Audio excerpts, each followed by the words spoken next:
Hi guys, today we're going to look at surface area of 3D shapes. Alright, so finding the surface, the area on the outside of the shape.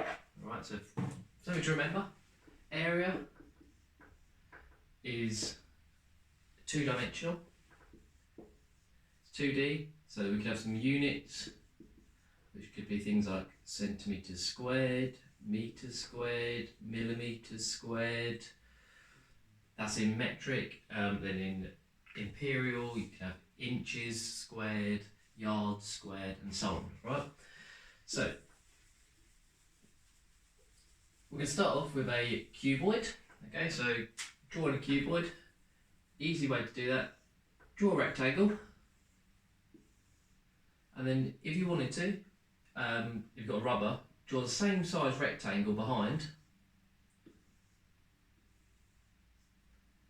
and then you join up the corners. Okay, so that one you can obviously see through it. You can then rub out. We're going to use that rubber in there. You rub it out, and you end up with a cuboid. All right. So let's put some numbers on this. So this is 10 centimetres along here. You're going to need to know how far back it goes. So let's say that's 5 centimetres. And then we've got a height, and let's say that's 8 centimetres. So here's a box prepared earlier. It's actually my doorbell box. Obviously don't need that anymore. So when you think about your surface area, there's lots of different shapes. The first thing I'd always get you to do is try and think about how many shapes are you actually, and faces, how you're going to be working with. So in this box there are 6 faces. Okay, so 6 faces. And then I'd start on maybe the front. Okay, so the front of this particular box could be 10 along by 8 up. So find the area of a rectangle, 10 times 8, which is 80. Worth knowing, the front is the same as the back. Okay, so the front and the back is also 80. We could then do the top. Okay, so we're going to do the top.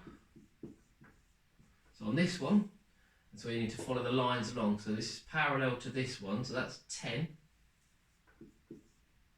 And then how far back it goes is parallel with that. So these two are the same. So that's 5. 10 times 5 is 50.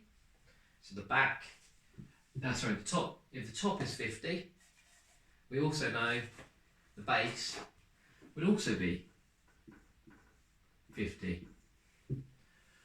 Then we've got we've done this bit, we've done this bit, obviously the corresponding opposites to that. So then we go to the sides. Okay, so front you've got this side here, which could be your right side. I'm just going to write RS. So that's 5, and then you need to look how long that is, which is 8 centimetres. So 5 times 8, which is 40. So the right side is 40. So it's the left side. Okay. Then what we need to do is add up all those numbers. Alright, so you can either add them up as you go along. So 80 plus 80 is 160. 50 plus 50 is 100. 40 plus 40 is 80. And then add up those 3. Okay, lots of different ways of adding these up. You could add all those up. You could just add these 3 up and then double that answer. Alright, so add these up anyway. So 100, 260, 260, and then add 80 is 340. And then we need to think about those units. So 340 centimetres squared. Okay. Hope you're appreciating me always wearing a tie. Okay. Also, worth writing down, remember, you love maths, don't you? Okay? Probably missing it already. Okay guys, so that's one. We'll do another quick example. Okay, we'll go through it a lot faster. So we'll change those numbers. I've written off math. Sorry, it's maths, isn't it?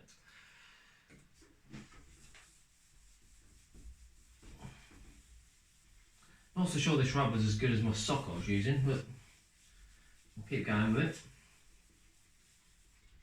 So this time we'll go with 3 centimetres, we'll go with 8 centimetres, and we'll go with 2 centimetres. Start off again, we're going to do the front to begin with. So front is 8 by 3. 8 by 3, which is 24, which means also the back is 24. We'll then do the top. So the top is 8 by, and it's 2 back, so 8 times 2, which is 16. So the base is 16. We then do the right side, RS, 2 that way, and then 3 up, 2 times 3, which is 6. So the left side is also 6. And then we need to add all these up. So 24 and 24 is 48. 16 and 16 is 32. 6 and 6 is 12. Add all those up. So 48, 60, 92. Then we need to put the units on, centimetres squared.